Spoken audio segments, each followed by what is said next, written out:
प्रभु यीशु मसीह के सामर्थी नाम से और एक बार आज के स्नेह दिन के लिए मैं परमेश्वर का धन्यवाद देता हूँ। उसकी दया और उसका अनुग्रह हमें और नए सिरे से आगे ले जाने पाए। आज का आशीष और अनुग्रह वाला वचन निर्गमन की पत्री उसके 19 अध्याय और 6वें वाक्य को देखिए।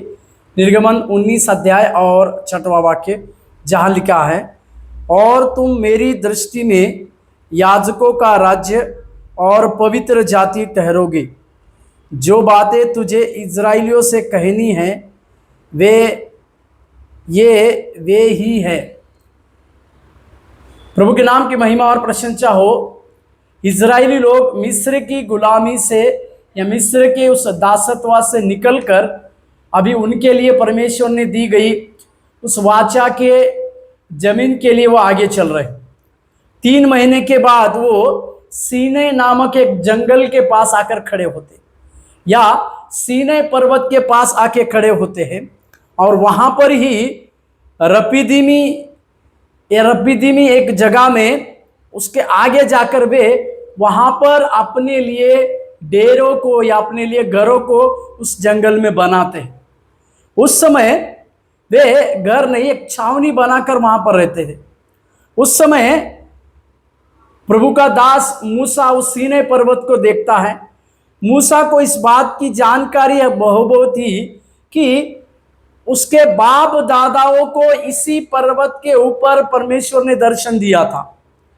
इसीलिए इस पर्वत की विशेष बातें उसे मूसा को पता थी। इसी के लिए मूसा, लोग जब उस जगह पर छावनी डालकर रहे, तब वो उस पर्वत पर चढ़ गया और लोगों से कहा कि मैं परमेश्वर से कुछ वचनों को जरूर प्राप्त कर आऊंगा और आप लोगों को सुनाऊंगा। कर वो उस पर्वत पर चले जाता है। तो परमेश्वर की ओर से एक बड़े आशीष भरे वचनों को वो लेकर आता है। परमेश्वर उन लोगों को यह कहने चाह रहा था कि और तुम मेरी दृष्टि में याजकों का राज्य। इसी इजरायली लोगों को परमेश्वर अपने लिए याजकों का राज्य बनाना चाह रहा था। इसी इजरायली में से कई एक लोगों को परमेश्वर अपने याजकों का राज्य, मतलब याजकीय राज्य के लोग बनाना चाह रहा था।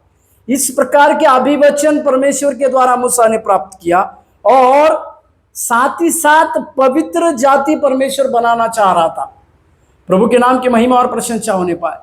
पवित्र जाति इसीलिए कि जो शुद्धिकरण की बातें परमेश्वर इस बड़े जंगल में इनके साथ कर रहा था, उसके द्वारा ना केवल वे उसकी प्रजा ठहर रहे थे, उसके याजकों का समाज ठहर रहे थे, परंतु परमेश्वर उन्हें एक पवित्र समाज भी बना रहा था। क्योंकि उस गुलामी में रहते चलते इजरायली लोग उस परमेश्वर की महानता की बातों को भूल गए। इजरायली लोग परमेश्वर की भलाई की बातों को भूल गए। परंतु परमेश्वर मूसा को इस सीनै पर्वत में इसी वचनों को देकर भेजता है कि वो परमेश्वर उन्हें क्या करने चाह रहा है। और परमेश्वर के हृदय की बातें भी यही थी कि जो वचन परमेश्वर मूसा को दे रहा है उसे कहे।